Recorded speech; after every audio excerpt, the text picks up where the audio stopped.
Hadirin wal hadirat, adik-adik remaja yang kami cintai. Malam hari ini kita akan melanjutkan pembacaan kitab Nikmatul Kubro Alal Alam. Masih bab detik-detik kelahiran baginda Nabi besar kita Muhammad sallallahu alaihi wasallam.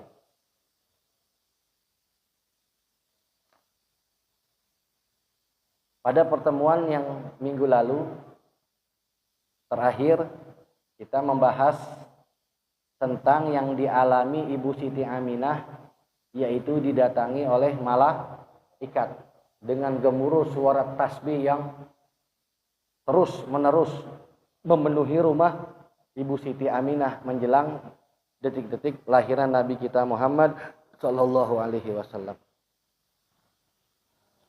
Kita lanjutkan. Bismillahirrahmanirrahim. Qalat Aminatu. Berkata Ibu Siti Aminah, "Tsumma nazartu." Setelah aku melihat, mendengar gemuruh suara para malaikat yang bertasbih, "Tsumma nazartu." Kemudian aku memandang fitil kasaah pada saat itu, faidan tiba-tiba as-suhubu yatatoyaruna yaminan wa shimalan. Tiba-tiba cahaya memancar berterbangan nih, ya. Cahaya memancar berterbangan memenuhi rumah Ibu Siti Aminah. Jadi bukan hanya suara tasbih para malaikat, tapi juga yang tadinya rumahnya kamarnya gelap lalu dipenuhi oleh cahaya yang memancar berterbangan ke sono kemari. Sebelah kiri yaminan, sebelah kanan maupun sebelah kiri, washimalan. Sedangkan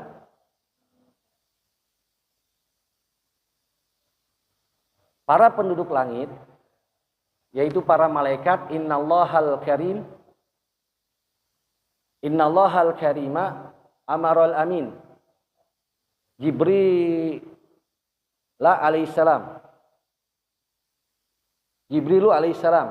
Kemudian Allah yang maha agung, yang maha mulia memerintahkan malaikat Jibril alaihissalam. Kok cuma malaikat Jibril yang diperintah? Kan malaikat banyak. Ya, kan ada Israfil, ada Izrail, ada Munkar, ada Nakir. Kenapa malaikat Jibril yang disuruh? Ada yang tahu? Hah? Tahu? Kenapa? Iya, betul, 100. Karena malaikat Jibril adalah pemimpin malaikat. Biar kata fisik malaikat Jibril itu kalah gede sama malaikat yang niup sangkakala apa? Israfil. Biar kata malaikat Jibril kalah gede fisiknya dengan malaikat Israfil, tapi pangkat yang jadi pemimpin para malaikat yaitu malaikat Jibril. Itu di kitab Daqaiqul Akhbar atau di kitab Qatrul Ghais kalau nggak salah gitu ya. Itu besarnya malaikat Israfil. Bibirnya ini buat niup apa? Sangkakala. Untuk niup sangkakala. Sangkakala itu kalau kata kita mah bukan trompet, bukan, ya. Dia berbentuk trompet, cuma kalau trompet kan lurus, ya. Kalau saksofon kan agak melengkung saksofon tuh gitu. Ini enggak. Sangkakala itu bercabang dia. Ya. Kayak semacam trompet, cuma dia bercabang. Nah, ini malaikat Israfil posisi mulutnya udah di depan sangkakala nih. Udah begini. Kata Allah tiup gitu. Kata Allah kiamat udah. Posisinya udah depan mulut malaikat Israfil. Nah, jadi bibir malaikat Israfil ini kalau malaikat Jibril menempuh Dari bibir bawah ke bibir atas malaikat Israfil itu lamanya 500 tahun. Wow. Lamanya 500 tahun. Berarti kayak apa gedenya tuh malaikat Israfil? Oh. Malaikat Jibril walaupun pimpinan malaikat ini untuk menempuh dari bibir bawah ke bibir atasnya malaikat Israfil ini 500 tahun. Wow, kayak apa gedenya tuh? Ya besar. Malaikat Israfil itu besar. Ya kita lanjut, karena tadi udah terjawab. Nah, kenapa malaikat Jibril yang disuruh? Nah, karena malaikat Jibril adalah pimpinan para malaikat.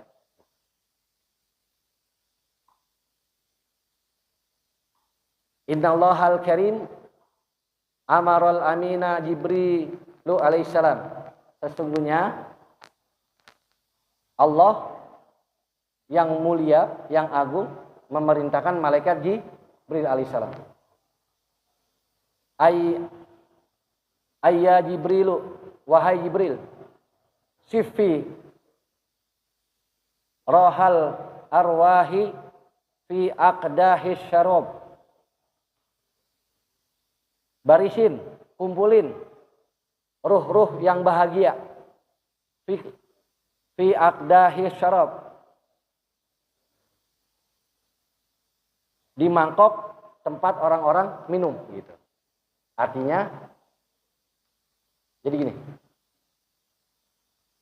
ruhnya Nabi Muhammad, nur Nabi Muhammad ini memiliki ruh, ya. Kan Nabi Muhammad sebelum tercipta dalam kehidupan dunia, yang pertama kali diciptakan oleh Allah itu bukannya Nabi Adam, bukannya bumi, bukannya langit, bukannya surga, bukannya neraka, bukannya iblis, bukannya Nabi Adam. Tapi yang pertama Allah ciptakan siapa? Nur Nabi kita Muhammad sallallahu alaihi wasallam. Inna awwalu khalaqallah, sesungguhnya yang pertama kali diciptakan oleh Allah Subhanahu wa ta'ala, nuru nabiyika Muhammadin sallallahu alaihi wasallam, adalah nur Nabi kita Muhammad sallallahu alaihi wasallam. Jadi Allah pertama kali menciptakan bukannya Adam, nah, tapi siapa? Nur Nabi Muhammad. Orangnya udah ada belum? Nabi Muhammad udah ada belum? Belum, ya. Itu ada di alam ruh gitu. Sebelum diciptakannya alam semesta, yang pertama kali Allah ciptakan adalah nur Nabi Muhammad. Nah, dari nur Nabi Muhammad itu Allah ciptakan qalbun, hati. Allah ciptakan ruh. Nah, Nabi Muhammad punya ruh. Dari nur Nabi Muhammad tadi, Allah ciptakan seluruh alam semesta. Allah ciptakan langit, Allah ciptakan bumi, Allah ciptakan laut, Allah ciptakan surga, neraka, dan begitu pulanya Allah ciptakan kita manusia. Ruh kita ini berasal dari ruhnya Nabi Muhammad sallallahu alaihi wasallam. Makanya Nabi Muhammad itu untuk diri kita sebagai bapak ruhaniah kita. Bapak ruhaniah kita. Kan kalau Nabi Adam itu Abul Bashar, bapak nenek moyang manusia. Bapak nenek moyang manusia. Kalau Nabi Muhammad itu adalah bapak ruhani setiap manusia. Coba kalian rasakan. Setiap kalian mendengarkan Maulid Nabi, Mahlul Qiyam, disebut nama Nabi Muhammad, itu terkadang suka bergetar di hati gak? Terkadang suka terasa ser gitu di hati gak? Itu buktinya, tanda bahwa Nabi kita Muhammad itu adalah bapak ruhaniyah kita. Jadi kita berasal dari ruh Nabi Muhammad sallallahu alaihi wasallam. Bukan hanya kita saja, semua para malaikat, Jibril, Mikail, Israfil itu pun berasal dari nurnya Nabi kita Muhammad sallallahu alaihi wasallam. Jadi di dalam kitab Daqaiqul Akhbar, Allah pertama menciptakan nur Nabi Muhammad. Dari nur Nabi Muhammad tadi, setelah Allah ciptakan, cahaya Nabi Muhammad itu sujud 5 kali di hadapan Allah. Itu menunjukkan bahwa perintah sholat yang akan diemban oleh Nabi yaitu 5 waktu. Lalu Allah pun menciptakan dari keringat, dari nur Nabi Muhammad tadi,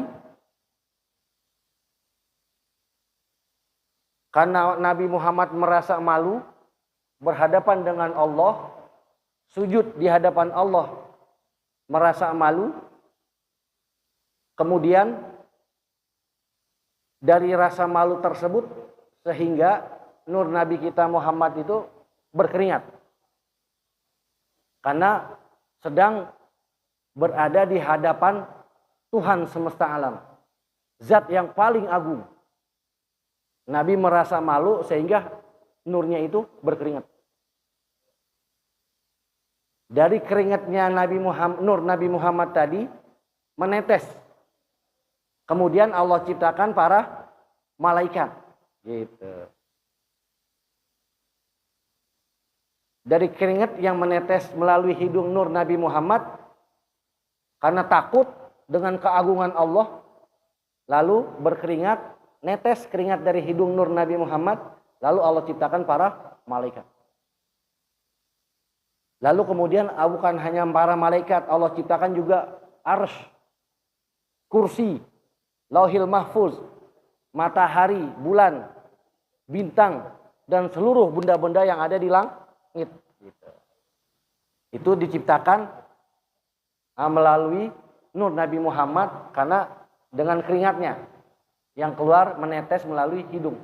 Disebabkan beliau merasa malu berada di hadapan zat yang maha agung.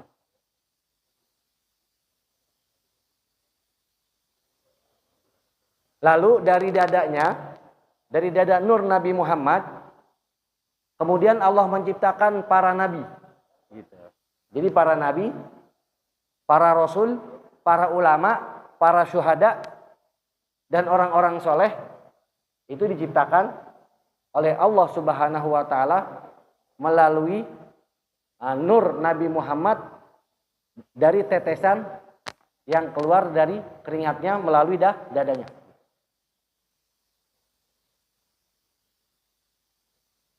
Sedangkan keringat yang keluar melalui punggung nur Nabi Muhammad, Allah ciptakan Baitul Ma'mur,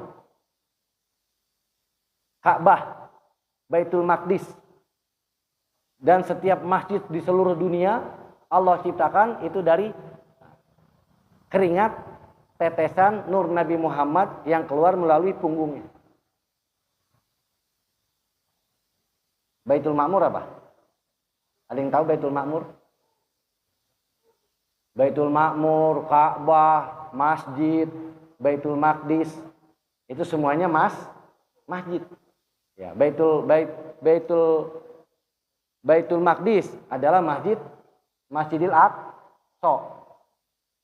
Baitul Ma'mur itu adalah masjid ataupun Ka'bah yang berada di langit ketujuh. Ka'bah ada di mana? Ada di Mekah. Itu kalau ditarik lurus ke atas sampai ke langit ketujuh, itu ada Ka'bah juga. Namanya Baitul Ma'mur. Tempat tawafnya para malaikat. Gitu. Tempat tawafnya para malaikat. Makanya namanya Baitul Ma'mur. Pernah gak ada pesawat terbang lewat di atas Ka'bah? Nggak pernah. Nggak pernah. Kenapa? Karena di sejurusan searah Ka'bah yang ada di Mekah, kalau ditarik lurus, itu ada yang namanya Baitul Ma'mur. Tempat para malaikat tawaf di langit ketujuh. Baitul Ma'mur, ada Baitul Maqdis, ada masjid-masjid kayak At-Taqwa nih gitu ya. Masjid Jami'an Nur, Masjid Hidayatul Rahman. Nah, itu tercipta, seluruh masjid di dunia tercipta dulu di zaman azali dari keringat Nabi Nur Nabi kita Muhammad yang menetes melalui punggungnya. Kemudian keringat yang keluar dari kedua alis mata Nur Nabi Muhammad, Allah ciptakan kita nih, orang-orang muslim, orang-orang mukmin, baik muslimuna wal muslimat atau mukminina wal mukminat. Muslim laki-laki atau muslim perempuan, mukmin laki-laki atau mukmin perempuan. Kalau muslim orang Islam, kalau mukmin orang beriman gitu. Kalau mukminat orang-orang perempuan yang beriman, mukminat. Kalau muslimun orang-orang Islam yang beragama, orang-orang laki yang beragama Islam, itu namanya muslim. Nah, orang-orang muslim laki-laki ataupun perempuan itu Allah ciptakan ruhnya dari kedua alis mata Nabi kita, Nur Nabi kita Muhammad Shallallahu Alaihi Wasallam di zaman azali.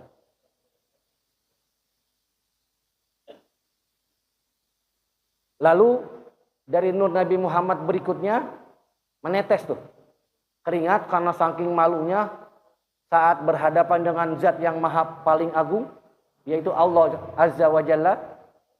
Sehingga Nur Nabi Muhammad itu mengeluarkan keringat dari telinga. Nah, dari telinga Nur Nabi Muhammad tadi Allah ciptakan orang-orang Yahudi, Allah ciptakan ruh orang-orang Nasrani, orang-orang Majusi, dan para orang-orang kafir dan munafik yang telah menentang Allah Subhanahu wa Ta'ala.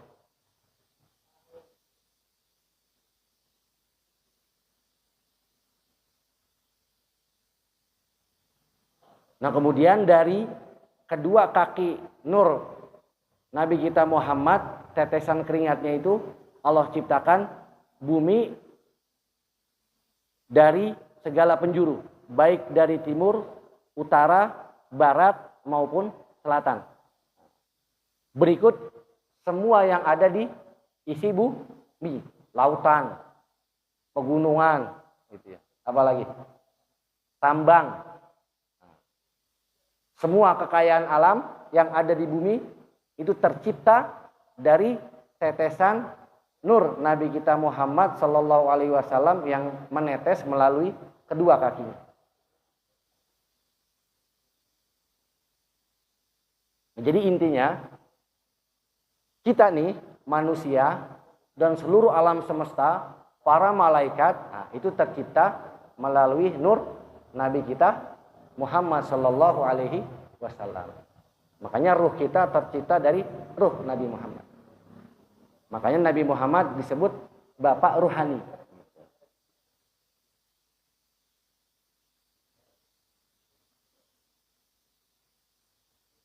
Sebrengsek-brengseknya orang,